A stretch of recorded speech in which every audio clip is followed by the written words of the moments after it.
ஓம் சக்தி, ஓம் ஆதிபராசக்தி. என் அன்பு குழந்தையே, இந்த மங்களகரமான தினத்தில் உனது பிரச்சனைகளையெல்லாம் போக்கி நீ கேட்ட வரங்களை உனக்கு அள்ளித்தர உன் தாய் ஆதிபராசக்தி வந்திருக்கின்றேன். இந்த பதிவை முழுமையாக கேள் என் தங்கமே. என் அன்பு குழந்தையே, நீ மற்றவர்களிடம் பேசும் பொழுது பொறுமையுடனும் கவனத்துடனும் வார்த்தைகளை பிரயோகித்துவிட்டு அவசரப்பட்டு நீ வார்த்தைகளை கொட்டி விடுகின்றாய். பின்பு அதற்காக வருத்தப்படுகின்றாய். வாழ்க்கையில் நீ சந்திக்கும் தோல்விகளால் மனம் சோர்வடைந்து இதற்கு மேல் என்னால் போராட முடியாது என்று நினைக்காதே. வெற்றி தோல்விகளை குறித்து கவலைப்படாமல் உன்னுடைய லட்சியத்தை நோக்கி முன்னேறி செல். கடமைகளை தவறாமல் செய்து முடி. அந்த நம்பிக்கையே உன்னை நிச்சயமாக வெற்றி என்ற பாதையில் அழைத்து செல்லும் என் தங்கமே. ஒரு காரியத்தை செய்யும் முன்பே என்ன செய்கின்றோம், எதற்காக செய்கின்றோம் என்று தெளிவுடன் யோசித்து செயல்படு. அந்த காரியத்தை நீ தோல்வியுற்றால் கூட அது உனக்கு பெரிதாக தெரியாது. அந்த அனுபவங்களே உனக்கு மீண்டும் அந்த தோல்வியில் இருந்து முயற்சியை பெற்று ஒரு இலகுவாக அமையும். இந்த உலகில் எல்லாவற்றிலும் சரியான செயல்பாடு இருக்கும். உடலோ மனமோ இல்லை. அந்த வகையில் எல்லோரும் ஒரு ஊனமுற்றவர்களே. எனவே மற்றவர்களை உன் ஊனத்தை பார்த்து குறை சொல்வதை கேட்டு நீ வருந்தாதே. அவர்களும் ஏதோ ஒரு வகையில் ஊனமுற்றவர்களே. அது உன்னுடைய கடமை என்று அதை ஆனந்தத்தோடும் விரும்பி நீ மகிழ்வுடன் செய்து அப்பொழுதுதான் உனக்கு உத்வேகம் பிறக்கும். வாழ்விலும் வெற்றிகளை குவிப்பாய். நீ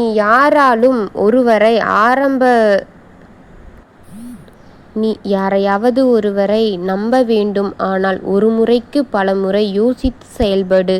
நீ ஏதாவது ஒரு பொருளை வாங்க வேண்டும் என்றால் கூட பலமுறை யோசிக்கின்றாய், சிந்திக்கின்றாய். பணத்தை பற்றியும் அது உன் வாழ்நாள் முழுவதும் நீடிக்குமா என்பதை பற்றியும் நீ யோசிக்கின்றாய். அதுபோலத்தான் உன் வாழ்க்கை முழுவதும் உன்னோடு ஒருவர் இருக்க போகின்ற அந்த மனிதரை பற்றி நீ நன்கு யோசித்து செயல்படு. நீ யாருடன் பழக வேண்டும், யாருடன் பழகக்கூடாது என்பதை ஒரு முறைக்கு 100 முறை யோசித்து செயல்படு. உன் பாதி வாழ்க்கை பாசம் வைப்பதிலும் மீதி வாழ்க்கை வைத்த பாசத்திற்காக அழுவதிலுமே போய்விடும். அப்படி இருந்தால் உன்னுடைய லட்சியங்களை நீ எப்பொழுதுதான் சாதிக்க முடியும்? ஒருவர் உன் மீது அன்பு செலுத்தினால் நீ அதீத அன்பை செலுத்துகின்றாய். நீ கண்மூடித்தனமாக நம்பிக்கையை வைக்கின்றாய். அதே உறவு உன்னை விட்டு சென்றாலோ இல்லை உன்னை ஏமாற்றினாலோ நீ ஒரே அடியாக உடைந்து விடுகின்றாய். அந்த வாழ்க்கையே எனக்கு பிடிக்கவில்லை, அந்த வாழ்க்கையை இப்படியே முடித்து விடலாம் என்று எல்லாம் எண்ணுகின்றாய் என் தங்கமே. உன்னை கேலியாக பேசியவர்களை உனக்கு மரியாதையை கொடுப்பதில்லை என்று நீ வருந்தாதே. உனக்கு நடந்ததற்கு எல்லாம் காலம் பதில் சொல்லும். உன்னுடன் நான் இருக்கின்றேன், எப்பொழுதுமே இருப்பேன்.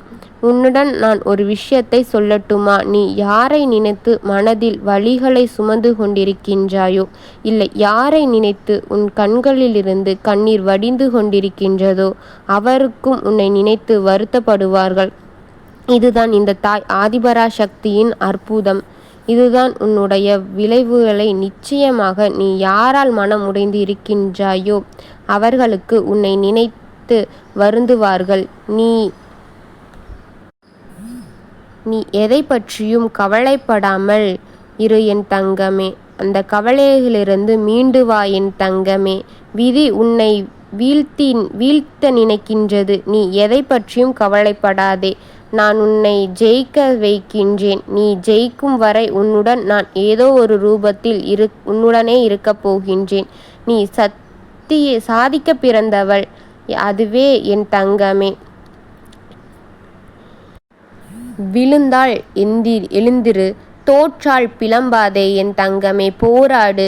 குண்டால் அடித்தால் கலங்காதே, மன்னித்துவிடு. துள்ளினால் தவறாதே, தள்ளி எழு. நஷ்டப்பட்டால் நடுங்காதே, நிதானமாக யோசி. ஏமாந்து விட்டால் ஏங்காதே, எதிர்த்து நில். நோய் வந்தால் நொந்து போகாதே, நம்பிக்கை வை. கஷ்டப்பட்டால் கலங்காதே. நீ சாதிக்கப் பிறந்தவள். விழுந்தால் அழாதே, எழுந்திரு. தோற்றால் பிளம்பாதே, போராடு. குண்டால் அடித்தால் கலங்காதே, மன்னித்து விடு. துள்ளினால் தளராதே, துள்ளி எழு. நஷ்டப்பட்டால் நடுங்காதே, நிதானமாக யோசி. ஏமாத்துவிட்டால் ஏங்காதே, எதிர்த்து நில். நோய் வந்தால் நொந்து விடாதே, நம்பிக்கை வை. நஷ்டப்பட்டால் எதையும் நினைத்து கவலைப்படாமல் அதில் அடைந்து காட்டு. கஷ்டப்படுத்தினால் கதறாதே, கலங்காமல் இரு. உதாசீனப்படுத்தால் உறையாதே, உயர்ந்து காட்டு. கிடைக்காவிட்டால் உதிர்ந்து விடாதே, அடைந்து காட்டு. நீ நிச்சயமாக சாதிக்க பிறந்த என் குழந்தைதான்.